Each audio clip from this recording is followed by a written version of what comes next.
Good morning. This is Allyse Sedivy, and today we're going to be talking about placements. Basically, who you're looking for and where do you place them. So, the first question, who am I looking for? This is so important. In fact, when I started doTERRA, the most important thing that I wanted to figure out was what kind of an organization do I want to build? And who exactly am I looking for so I can have that type of an organization? Well, I knew that I wanted really self-reliant leaders. And let me tell you what that means. It means that not immediately, but in time, I would have leaders that didn't need my help, that we could just be buddies and friends, right? Leaders that would build for themselves and leaders that would find their own leaders and leaders that actually became completely self-reliant and always, we need to do something for our leaders, but over the years, I've had many, many self-reliant leaders. And what that gives you is complete time freedom, right? So my goal wasn't to jump into doTERRA and be a slave to my business. My goal was to set it up right from the very beginning so that in time I had very self-reliant leaders. It gave me time freedom. And with that time freedom, I could choose. I could choose what I wanted to do. I could choose to build more, which I did, right? A lot. Or I could choose to spend more time with my family. Or I could choose to spend more time with my husband. But basically, when we have time freedom, it then allows us to be able to do with our lives what we want to do with them. So I knew I wanted self reliant leaders. Now, how do we get self reliant leaders? Most of you right now probably are in this place where you're thinking, if I stop building, everything falls apart. And many of us feel like we're constantly dragging our leaders and we're wanting their business more than they want their own business. So the first thing we need to realize is there are absolutely three types of people that enroll with doTERRA. And we've heard this before, but we need to get really, really clear from the very beginning. Like, we have product users, and we know that 85% of the people that come into doTERRA are product users. And we have sharers. And unfortunately, a lot of the people that we believe are builders are actually sharers. They don't really invest in their business. They're not committed. They're not capable. But they want to share the product with other people, and they love essential oils. And those are sharers, and they're very distinct and different than builders. Builders are people that we can count on, that we can rely on. Builders are people that in time, after training and after helping them, they become self-reliant. So how do we identify which type of people we're dealing with? If we're dealing with product users, if we're dealing with sharers, if we're dealing with builders. Well, we'll get into that in a lot more detail, but I'm going to just give you a few things at the end of your class. At the end of your Essential Oils 101 class, there's always your transitional piece that you talk about that brings up there are three types of people, right? There's someone who wants to use the product and loves essential oils, someone that wants to share it with other people, and someone that wants to have residual income and build a business. And that piece is super important that you talk about, that you talk to. It's the first way that we identify people. And then you ask them afterwards to, if you're number 2 or number 3, to come and talk to you, and you can get them started. The next time that we identify these people are at a wellness consult. And that's why you're going to want to have your wellness consult very shortly after someone signs up. So they sign up, and within 5 days or so, right when they get their kit, you want to have your wellness consult. Because remember, we really only have 14 days to place people. We have 14 days. So by the time they sign up and by the time we place people, we only have 14 days. Now, a lot of times what we do is we just place them, and then we just wait for them to mature. That's what happens a lot in doTERRA. And this is okay, and you're never going to get around that. Some people will do that. But the people that we think have a lot of potential, somehow we want to speed up that process in a 14-day period of time so we can make our best judgment, okay? And then if other people take longer to mature and other people take longer to get excited, that's all right. You can still have, you can still have great leaders that are possibly on your second or your third level that blossom, that you hold enrollership to. So another way that we identify which type of people is at the end of the wellness consult, we can ask again, right? And when we offer them to come to, we can ask them again, if they're interested in sharing, if they're interested in creating some residual income. And then, of course, at continuing education classes. At the end of every continuing education class, if it's the product class, we should be introducing them to LRP and getting them on the product if they're not on LRP. And then right after the product class with continuing education is the builders training, and that constantly gives them, at least 8 different chances to identify themselves as sharers and builders. And there's a lot of other ways that we can identify people. We can do 3-way calls with our upline. We can sit down and have one-on-ones. There's many, many different ways. So our goal is to somehow identify which type of person we're looking for, at least right then in their lives, right? And that once again, they can develop into other types of people, but we need to identify which type of people we're working with. Now, when we get to builders, if people are interested in sharing the business in a way that can create residual income and being very consistent with that, the question is, are there different types of builders? And the answer to that is absolutely yes. There are different types of builders. And I want to talk to you about this in a way that makes a lot of sense, okay? So imagine you're dating and you're trying to find your husband that you'll spend the rest of your life with. And imagine that as you're dating, the first boy you're dating possibly says to you, "Hey, I really like you. You're really great. I'm a really great guy. And I'm falling in love. Let's get married." And what all you say is, "Oh, well, you're a really great guy?" And he goes, "Yeah, I am." And you're like, "Awesome. Let's get married." I mean, I know that sounds ridiculous, but you would never do that in a dating situation, right? You would absolutely never do that, because you won't just take their word that they're a great guy. You're going to feel it out. You're going to test it out. You're going to make sure that you're going to find what you're looking for. That's obvious when we're dating. We have a specific type of person we're looking for, and that's who we want to be married. And we're going to take our time and we're going to look around and we're going to figure out, we're going to find out, we're going to test before we decide to spend the rest of our lives with somebody.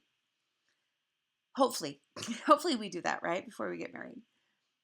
But many times with our businesses, we literally just look at the first person that says, "Oh my gosh, this is awesome. I'm so excited to do this. I really want to build this business with you." And you say to them, "You do?" And they say yes. And you're like, "Great." And you stick them on your front line. And that creates a lot of problems in the future. Number one, I think, is because we don't really know what we're looking for.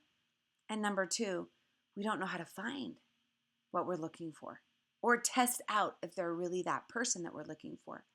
So there are absolutely different types of builders, and we need to figure out, number one, what we're truly looking for in builders that will give us, in time, self-reliant leaders that will give us time freedom and time. And then we need to figure out how, right? How we test them to make sure that they're really what they say they are, and how to find them. So the first thing that I knew that I was looking for with leaders in my organization, people that I wanted to rely on for the rest of my life, because I knew I was going to be building doTERRA for the rest of my life, is, yes, by the way, we are looking for different builders, is committed people. Okay. Now, I think this picture says it all, right? There's no going back. Once you jump, you're committed. So we're looking for very committed people. Now, my question to you is, what does it mean to be committed? If I were to ask any one of you, are you committed? I'm sure what you would say back is absolutely yes. In fact, I've gone through presentation rooms where I have lots of people in the presentation room, and I simply point at somebody and say, "Are you committed?" They say yes. "Are you committed?" Absolutely. "Are you committed?" And someone will say, "Well, I'm here, aren't I?" "Are you committed?" Every single person says they're committed. So you can't ask your potential builders, "Are you committed?" Because what they will say is always, "Yes, yes, I'm committed." That means nothing to you. It means nothing. And so you can't go off of simply, "I'm committed to this business." So it's incredibly, incredibly important that you find people that are committed. Now, let me tell you what committed means. Committed means that they will do what they say they're going to do when they say they're going to do it. I'm going to repeat that, okay? Committed means that they say they do what they say they're going to do when they say they're going to do it. For example, if someone tells you they're going to be on a call at 7 p.m., they're on that call at 7 p.m. If someone tells you they're going to write a list of 100 people by Wednesday night, they have their list written of 100 people by Wednesday night. If someone tells you they're going to get 3 of their potential leaders on a 3-way call with you that week, they have 3 leaders on a 3-way call with you that week. Now, I know what you're thinking. Well, life happens and some things come up. I can tell you from tons of experience, literally working with hundreds and thousands of people, that almost always, when something comes up, when their kid gets sick, or they have to help their mother, or it was a hard week, or they didn't realize they had something else planned, it is a huge red flag for you to say, okay, they're probably not completely committed. They are not frontline material. Now, you can always use these people. It's not like you say, "Oh, you didn't write your list by Wednesday. You did it on Thursday or Friday. Sorry, you can't work with me." No, they can always work with you in some level, on a second level or a third level or beneath that, right?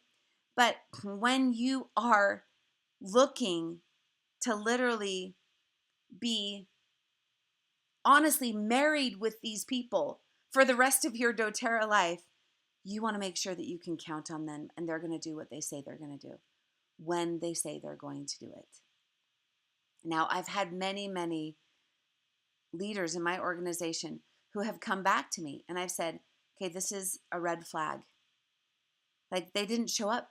They didn't come when they said they were going to come. And a lot of them will say, "Oh, but they got busy or something came up with their kids and they weren't able to do it." And I literally say to them, oops, sorry, let's jump back here.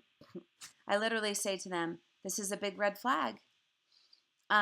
You really, really need to look out for this." And usually what happens, unfortunately, a lot of times they don't listen and they keep moving forward. And then 6 months later or 12 months later, we have to go back and replace a leader or build a new leg and it becomes a problem. So committed means they do what they say they're going to do when they say they're going to do it. Now, let me tell you what happens, just so it's really clear to you.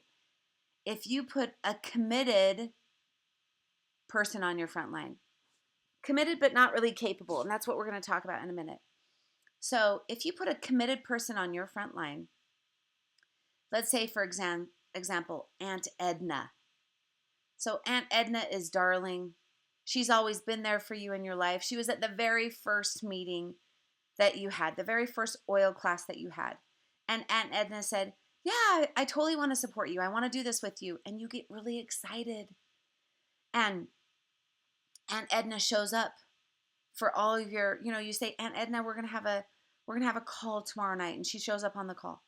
And Aunt Edna writes her list. And Aunt Edna comes to every meeting. In fact, she's there early. She stays late.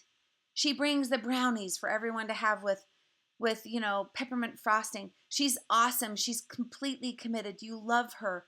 Plus, she's in your family. And so you think to yourself, well, I have to put Aunt Edna front line because she's been awesome and she's totally committed. But guess what? Aunt Edna, she can't sign anyone up no matter what to save her life. She can't sign somebody up. So what do you think to yourself? Well, of course you think, I have to help Aunt Edna. I have to help her because she's been so committed. So you place yourself. You go out and find leaders and you place them yourself under Aunt Edna because you think to yourself, well, Aunt Edna will be a great manager and Aunt Edna will help these people. And once I place them under Aunt Edna, I won't have to worry about them, right? I've heard this a million times. So you place your leaders under Aunt Edna, but I want to tell you, they're your leaders. They're not Aunt Edna's leaders, and they're committed to you. And they never wanted to work with Aunt Edna usually before. And so now, who do they call back? Who do they want help from? Who do they want strategy sessions with? Who do they want three-way calls with? Of course, they want it with you. So basically, here you have Aunt Edna, and then you have 3 people underneath Aunt Edna, and those 3 people want to go back to you. So you're basically creating here not 1, but 3 other frontline leaders, because frontline are the people that you directly work with, right? Well, what if you do the same thing with your sister that you find a couple months later? And your sister doesn't have an easy time finding people, so you place people under your sister. So now you have sister as your frontline and 3 other frontline leaders. What if you do the same thing with Betty, who you went to school with a long time ago? And Betty is awesome. But guess what? Betty doesn't recruit people. So because you're a good recruiter, you put people under Betty. So I wanted to show you something really quickly. You are now working with not just Aunt Edna and your sister and Betty on your front line, not just 3 people. You are now working with 1, 2, 3, 4, 5, 6, 7, 8, 9, 10, 11, 12 people that you are treating like frontline, answering their calls, helping them, sometimes teaching classes for them, making sure that everything is set, helping them close their leaders, even building underneath them. 12 frontline leaders. Do you know that you're working the same as a double presidential diamond? When I went double presidential, I had 12 people I was working with. 12 and only 12. Would I help their leaders every once in a while? Yes. But they help their own leaders. So I had 12 people I was working with. You right here, as maybe an elite or a silver organization, are working as a double presidential, but getting paid as a silver. Do you see the problem here? Do you see why you have no time? Why you're tired? Why your check isn't very big? You don't even have the time to go out and find new people to add to your organization. Because guess what? You're too busy helping all these people and building for everyone else. That's why it never works to just have committed people on your front line. It never, ever works. So what's the second thing that we're looking for? We're looking for capable people. Capable people who literally, okay, this is really hard to say, but I want to tell you what capable means. Capable does not mean that they have potential. Capable does not mean that they even could possibly or have been really successful before. Capable means that they can sign other people up on their own without any help from you. Literally, they can just sign people up. So if someone is capable, you don't have to build for them. They build themselves. They can find people themselves. I'm going to say that again. If you have a capable leader, you don't have to build for them. They can find people themselves and get people excited themselves.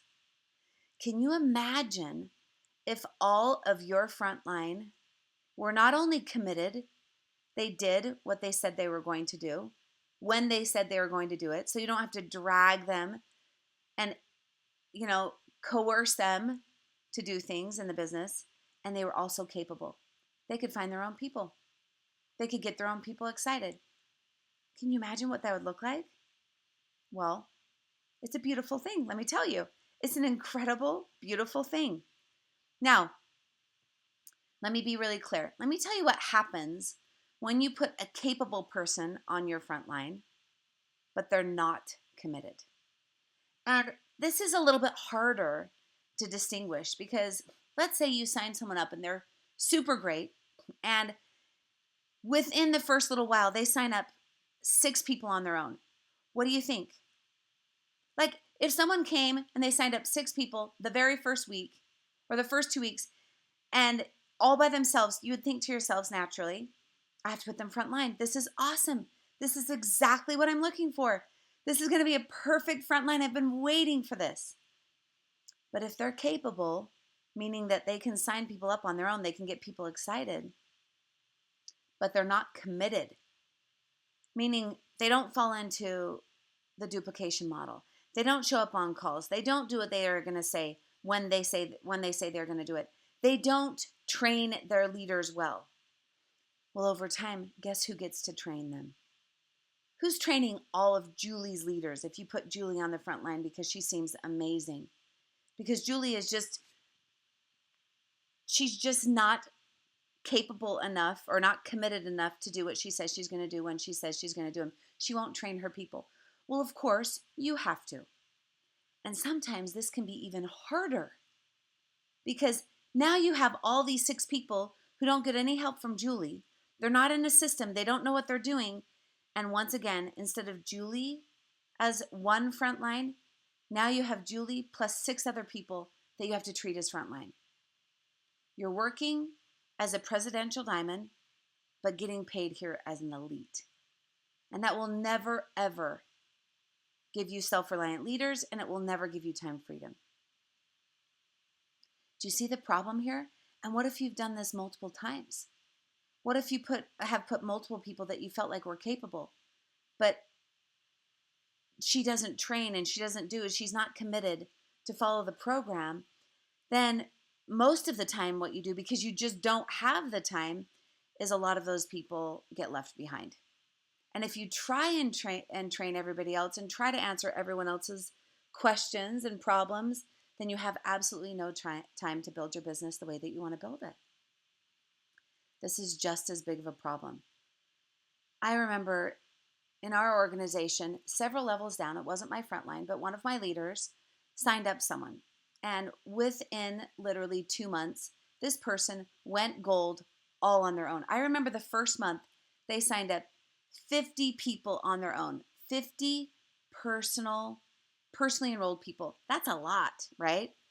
And they were excited. They were excited. And of course, the leader that brought this person to the table was really excited. It was phenomenal. They went gold in just 2 months.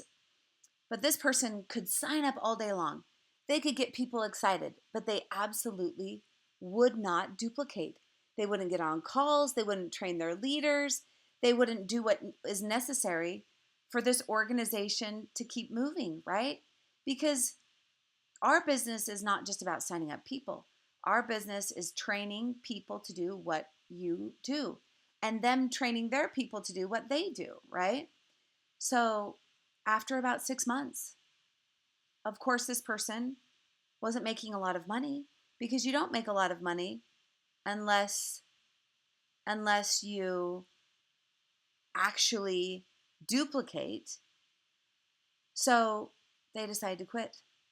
They literally left the business, and they decided to quit and gave this big mess of people to their upline.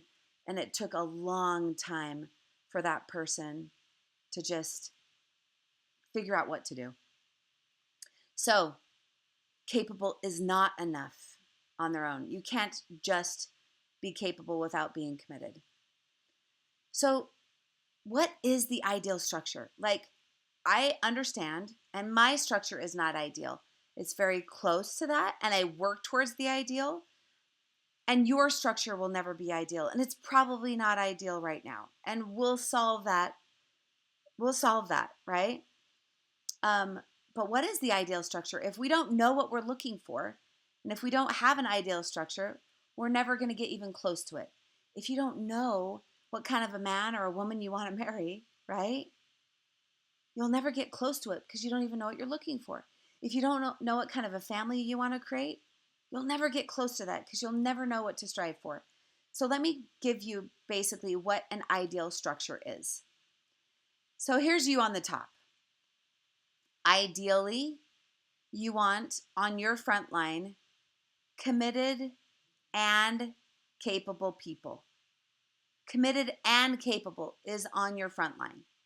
So that means that they both do what they say they're going to do when they say they're going to do it, and they can sign up their own people, and they can sign them up without any help from you. Now, if you had committed and capable people all across your front line, what would your organization look like right now? What would it look like? Well, many of you would say, well, you would be presidential diamond, right? Or you would have much more time to build more legs, or much more time to do whatever you wanted to do, because you wouldn't be building for your leaders. Now, yes, every once in a while when a leader gets frustrated, or when they get, when they hit a wall, and all leaders do. Have I given leaders to my leaders? Yes, I have. But almost every single one of my leaders, they're not on my front line because, they are on my front line because they're totally capable and they can build for themselves. I have people that will walk up to me sometimes and say, "Oh my goodness, Allyse, if you just had my leaders, if you were leading them, you could totally turn them into diamonds." And I usually say to them, the difference is I probably never would have put my time and my energies and my resources into your leaders. You can't force someone to be successful. You can't. And most of us try and drag them there, right? So on your front line, we want to put both committed and capable people.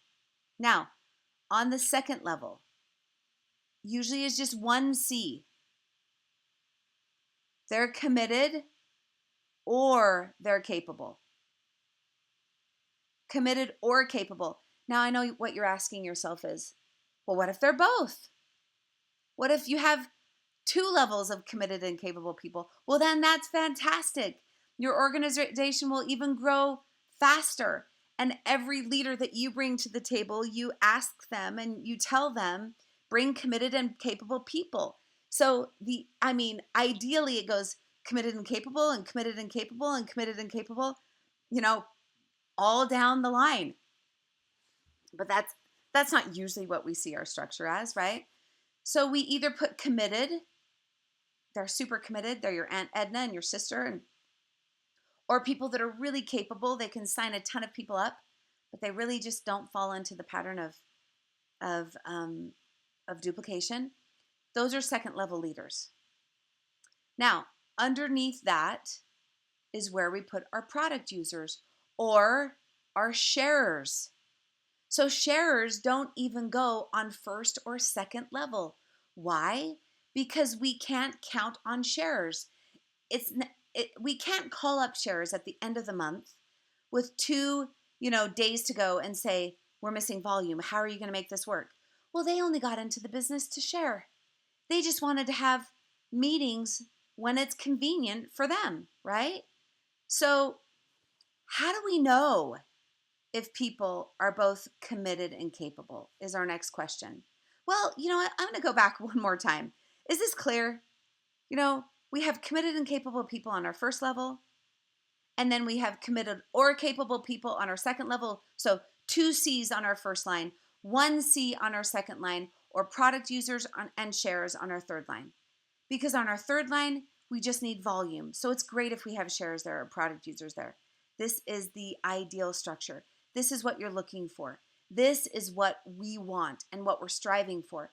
Now, right now is when you start feeling overwhelmed and stressed and maybe a little bit depressed.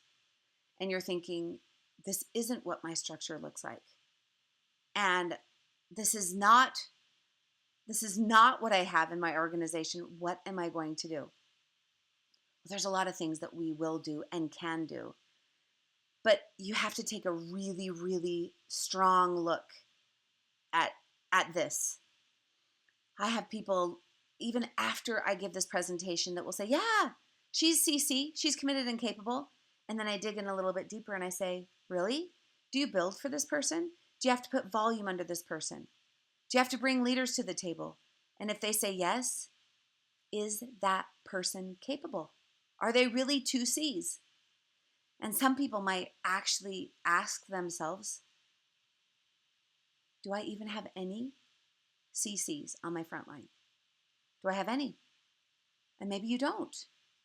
But this is the ideal, because when we can have double C's on our front line, 2 C's, committed and capable people, in time, with patience, with training, guess what happens? These are the people that become completely self-reliant. They do. They become self-reliant, and that is when, over time, your business and your check builds and builds and builds. You have less and less and less time you're putting into the business, and your check is building more and more. And that's exactly what we've been telling you that this business can be. But it will never be that way if you have sharers or product users on your front line, or people that are just sometimes committed or sometimes capable. You're going to be dragging, you're going to be corralling, you're going to be coercing and convincing and building and refilling and all those things for a really long time, sometimes forever. So we really need to look at this, the ideal structure. Now, how do we know if they're both committed and capable? How do you know? You can't. So we already said you can't ask if someone's committed. And capable, well, we'll go through some really specific things. So first, let's start with committed. Okay? We must test them. You can't ask them. You have to test them. You literally have to see what they're going to do. So how do we test them? Like, let's go back to our dating analogy, right? If we're dating someone and they say, yeah, I'm a great guy, I'll totally love you. Do you just say, okay, I believe you, that's awesome, let's get married? Of course you don't.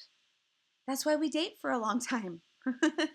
That's why we go on dates. That's why we figure out what they act like when they're upset or when they're stressed, or when they're with their family, when they're with your family, with elderly, with dogs, how they act around just different situations with your friends and with people at work and at church. We want to test them. Unfortunately, unlike dating, we don't have an unlimited period of time. We can't just see what they're like for a really long time and then decide months and months later, okay, I know where to place them now. Unfortunately, we have 14 days. So how do you test somebody in a 14-day period of time, when usually the first week, right, what we're doing is we're waiting for them to get their product after we sign them up, and then we have a wellness consult with them. Well, we have to give them 3 to 4 things to do. If this person is saying, I'm interested in sharing, or I'm interested in building this business, then you must give them 3 to 4 things to do in a really short period of time. Like if you only have 1 week left, you do it that week, right? If you only have 3 to 4 days left, you do it those 3 to 4 days. And what are the things that we give them to do? How do we test them to know if they're committed, if they do what they say they're going to do when they say they're going to do it? Well, it's really simple. You just tell them what you need. Get on a call with me at 7 p.m. tomorrow night. We have a team call, and you see if they do. Write out a list of 100 people and bring it back to me by Tuesday, and you see if they do it. We have a class this Wednesday night that I'd like you to come and watch. You see if they come. Come to a continuing education class. If you see if they come. You see if they keep their commitments. Now, if they tell you from the very beginning, hey, Tuesday night, I have something going on. I can't do it Tuesday, but what's another day that we can have a call? All right, well, let's do it Monday in the afternoon. And if they say, okay, Monday in the afternoon works, and they commit to you, if they do what they say they're going to do, when they say they're going to do it, they're committed. And you don't just test them once, right? When you're dating a person, you don't just see if they're nice once. You have to see if they're nice under a lot of different circumstances. When you're looking to literally marry somebody in your business and make them a frontline, you give them at least 3 to 4 things to do in a very short period of time. And you see if they will do these things. Now, even if they do these things at the very beginning, does that mean that they'll be committed forever? No, we don't have a crystal ball. We don't know what they're going to do. And even when people seem committed at the beginning, they end up not being committed in time. And that sometimes happens. But at least we're doing our part to get all the information we can at the very beginning. So we have to give them things to do and see if they're going to do it. That's how we know if they're committed. How do we know if they're capable? Okay, well, let me ask you this question. If you wanted to lose weight or get into shape, when are you most committed to losing weight or getting into shape? Is it right after you make that commitment, the first week or so, or is it months down the road? Well, this is super easy to see with New Year's resolutions. Like usually the first week or two, we're super committed. And then after, our commitment kind of wanes a little bit. So when they're most committed and most excited about the business is the first week or two of the business.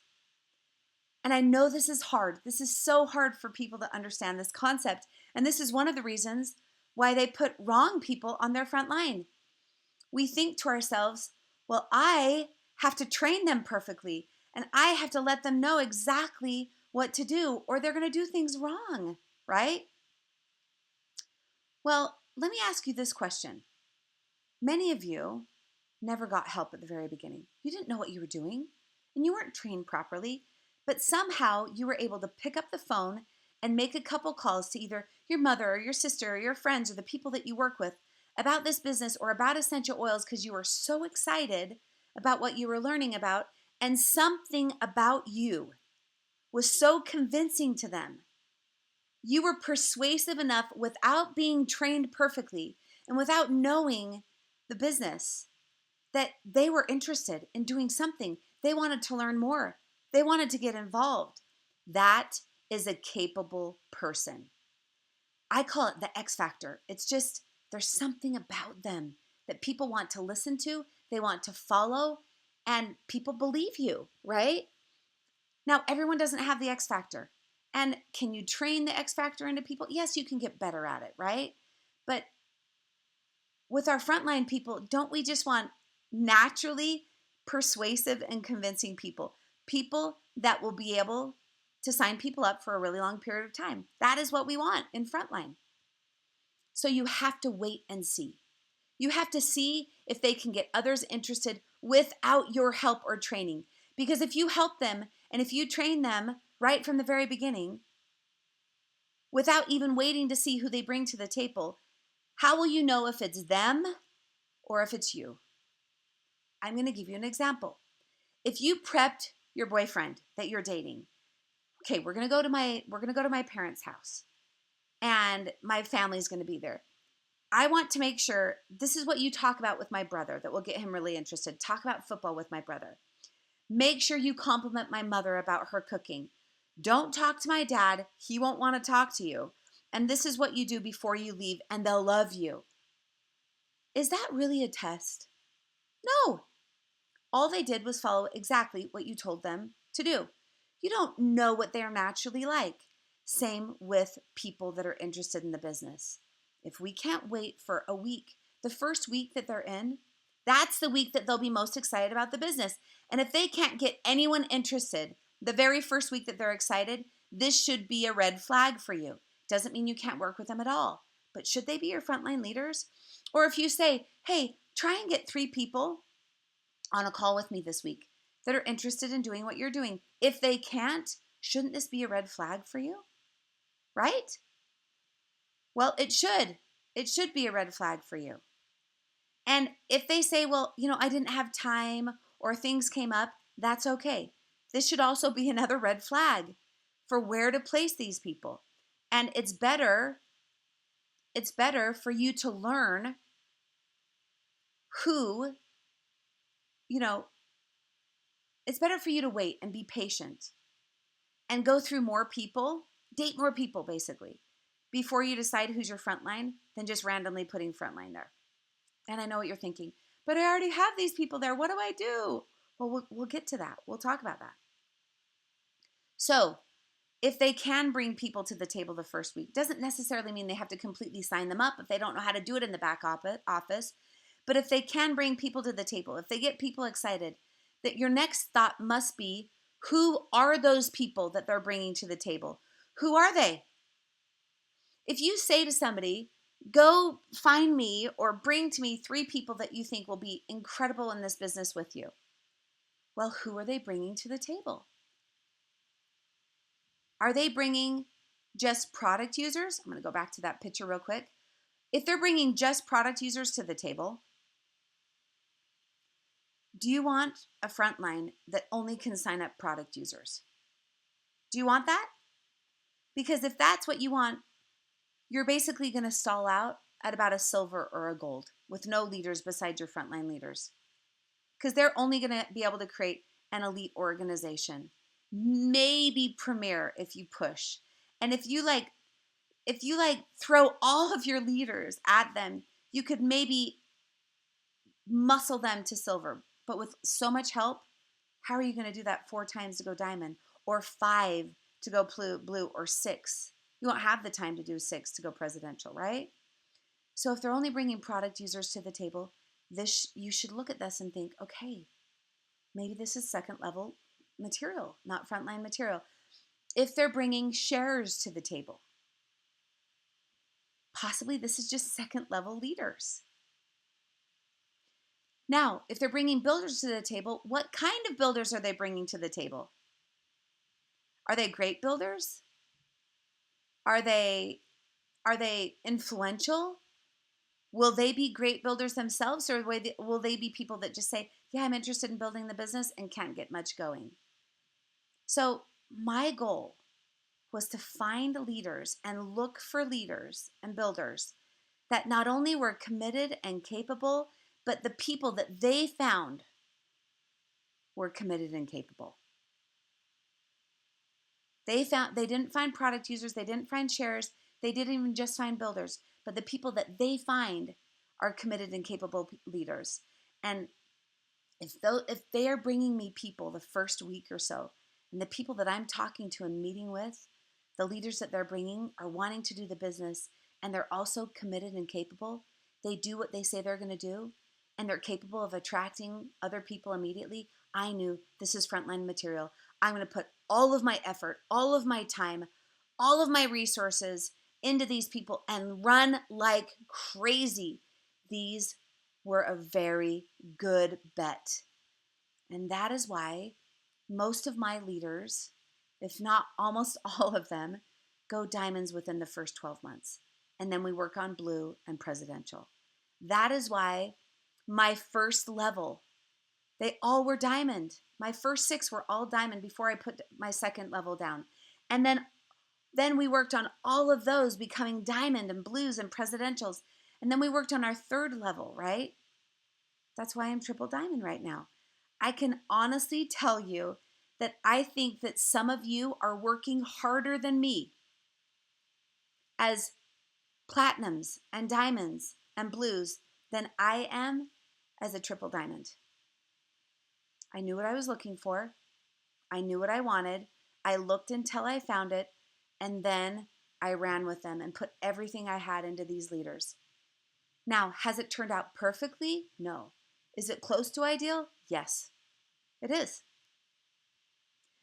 So your assignment this week is I want you to go through your organization, and I want you to go through your first and your second and your third level leaders. And I want you to classify all of them. I want you to be very honest. If you're not honest and you're not willing to look at what you're really dealing with, then you're going to just keep sticking your head in the sand and you're going to keep getting what you've been getting. You're not going to have different results than what your results have been. I want you to look and see, do I have product users on my first, second, and third levels? Are they sharers? Are they builders? And if they're a builder, are they committed and capable, or are they just committed and just capable? So are they 2Cs or are they 1C? So you're going to classify them as P for product user, S for sharers, and then if they're a builder and they're not committed at all, you can actually write down they're neither, they're not committed. So N for neither, or they're committed or they're capable or they're both. I know this is hard. I know this is frustrating, more than frustrating. Sometimes it's depressing.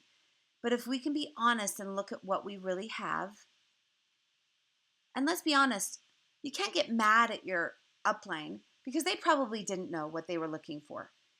And you probably did exactly to your leaders what your upline did to you, right? So you can't get mad about it. You just have to say, okay, now I know better. Now I know what I'm looking for. Now what do I do? Now going forward, what do I do? But first, we need to classify our people. So if you're going blue, you're wanting to go blue, you're going to take the rank planner, the blue diamond organizational planner, right? And you're going to go through that and you're going to label all of your people. Or if you're wanting to go diamond, you're going to do it with a diamond organizational planner. And if you have nothing for one leg, you leave it blank. And well, I need to find my people there, right?